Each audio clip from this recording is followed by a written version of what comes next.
Sebelum khatib menyampaikan khutbah, di sini khatib berwasiat khususnya untuk pribadi dan keluarga dan umumnya kaum muslimin yang hadir pada kesempatan ini. Mari sama-sama kita meningkatkan kualitas takwa kita kepada Allah dalam artian takwa yang sebenar-benarnya, melaksanakan segala perintah-perintah Allah, menjauhi segala larangan-larangannya. Karena hanya dengan berbekal takwa Allah memudahkan jalan kita. Dengan berbekal takwa Allah memberikan kepada kita rizki dari jalan yang tidak disangka-sangka. Dengan berbekal takwa Allah menurunkan keberkahan dari langit, mengeluarkan keberkahan yang ada di dalam bumi. Bahkan Allah Subhanahu wa taala berpesan kepada kita, janganlah kita wafat kecuali dalam keadaan takwa. Semoga Allah Subhanahu wa taala mewafatkan kita dalam keadaan takwa, dalam keadaan husnul khatimah. Amin ya rabbal alamin. Ma'asyiral muslimin yang dirahmati oleh Allah Subhanahu wa taala. Rasulullah sallallahu alaihi wasallam bersabda dalam salah satu hadisnya yang diriwayatkan oleh Imam Abu Daud, Imam At-Tirmidzi dari Ibnu Abbas. Ada 4 golongan manusia yang dirindukan oleh surga.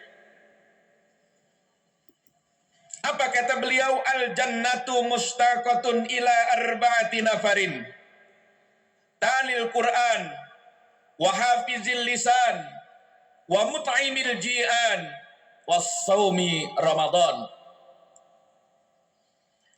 Yang pertama kata Rasulullah, ada 4 golongan manusia yang akan dirindukan oleh surga.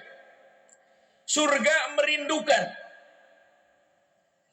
Mari kita analogikan ketika kita berangkat dari rumah, kemudian kita bekerja, atau kita berada di tempat lain, kemudian istri kita, keluarga kita mengabarkan kepada kita bahwa kita dirindukan oleh anak kita, dirindukan oleh istri kita, dirindukan oleh keluarga kita.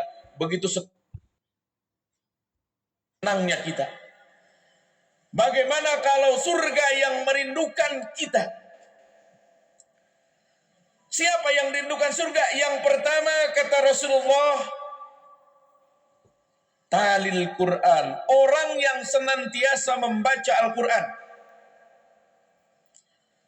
Al-Quran adalah pedoman hidup kita sebagai orang beriman.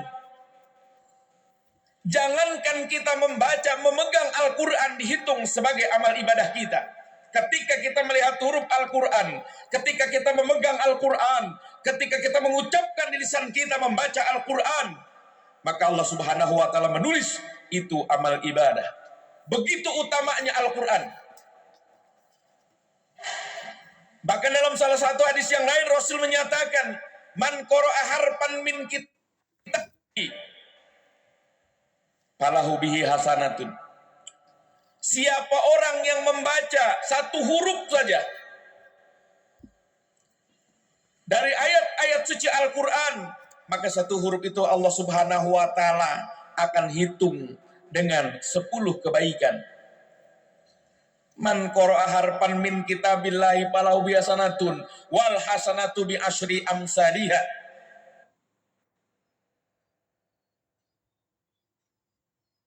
La aqulu alif lam mim, aku tidak berkata alif lam mim harfun itu 1 huruf. Walakin akan tetapi al alifu harfun, alif 1 huruf. Wal lamu harfun, lam 1 huruf. Wal mimu harfun, mim 1 huruf. Kalau kita membaca alif lam mim, sudah 30 rahmat yang Allah turunkan kepada kita.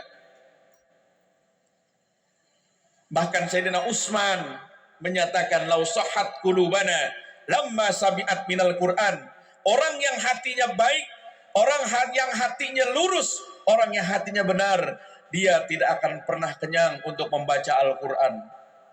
Dalam hadis lain Rasul menyatakan bahwa orang yang senantiasa membaca Al-Quran, maka 1 ayat akan diganti dengan 10 kebaikan.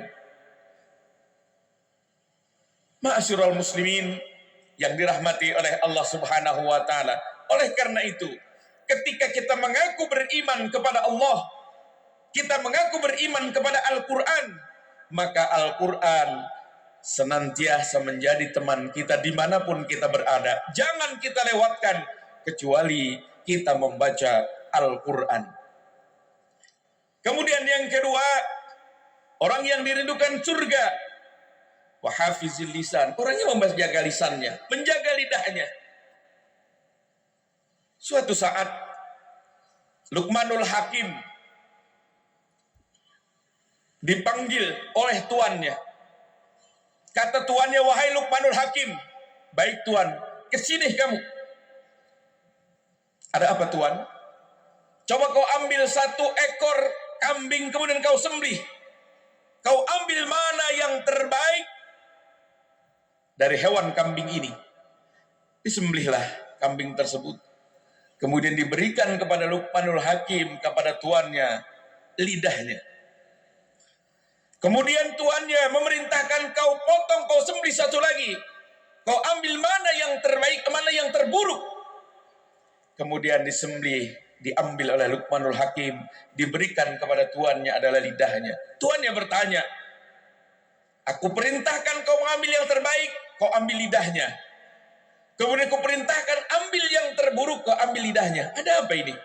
Kata Luqmanul Hakim, tuan, manusia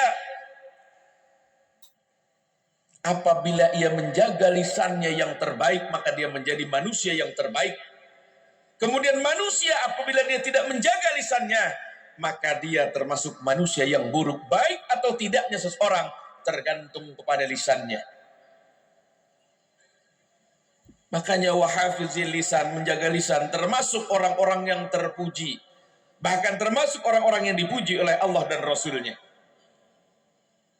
Kemudian yang ketiga, orang yang dirindukan surga. Wa mut'ainil ji'an, orang yang memberi makan kepada orang yang lapar. Orang yang memberi makan kepada orang yang butuh, siapapun dia. Kita berikan makanan. Ikhlas niat kita kepada Allah Subhanahu wa ta'ala. Apalagi makanan itu kita berikan kepada orang yang baik, kepada orang yang bertakwa. Dari makanan itu dia bisa beribadah kepada Allah Subhanahu wa ta'ala. Maka kebaikan-kebaikannya akan selalu Allah berikan. Man sanna sunatan hasanatan falahu ajruha wa ajru man amila biha ila yaumil qiyamah. Siapa orang yang memberikan kebaikan, kemudian orang lain melakukan kebaikan tersebut, maka pahalanya akan Allah alirkan sampai nanti di yaumil qiyamah. Kemudian yang keempat, orang yang dirindukan oleh surga adalah orang yang senantiasa melaksanakan ibadah saum di bulan suci Ramadan. Kita setiap tahun melaksanakan puasa di bulan suci Ramadan dengan penuh keikhlasan. Puasa Ramadan yang diwajibkan oleh Allah Subhanahu wa ta'ala. Tetapi keagungan dari kita melaksanakan puasa di bulan suci Ramadan termasuk orang-orang yang dirindukan oleh surga. Jadi 4 golongan manusia yang sangat dirindukan oleh surga. Yang pertama, orang yang senantiasa membaca Al-Quran. Yang kedua, orang yang senantiasa menjaga lisannya. Yang ketiga, orang yang senantiasa memberi makan kepada orang yang lapar, kepada orang yang butuh. Yang keempat, orang yang melaksanakan ibadah saum di bulan suci Ramadan. Dan 4 ini harus berjalan bersamaan. Karena wow di sini wow atau mutlak jamak. Ketika seorang melakukan kebaikan, dia membaca Al-Quran dan dia melakukan kebaikan dengan menjaga lisannya. Kemudian dia juga memberikan makan kepada orang yang membutuhkan dan dia puasa di bulan suci Ramadan. Amalan ini tidak terputus-putus, maka orang ini dijamin oleh Allah dan Rasulnya akan dirindukan oleh surga. Semoga Allah Subhanahu wa ta'ala membuka hati kita agar kita selalu berbuat baik dan mengamalkan apa yang telah dianjurkan, diperintahkan dan digambarkan oleh Rasulullah sallallahu alaihi wasallam. Allahu li wa lakum fil Qur'anil azim wa nafa'ana wa iyyakum bima fihi minal ayati wa dzikril hakim wa taqabbala minna wa minkum tilawatahu innahu huwal ghafurur rahim. Ma'asyiral muslimin wa jumratal mu'minin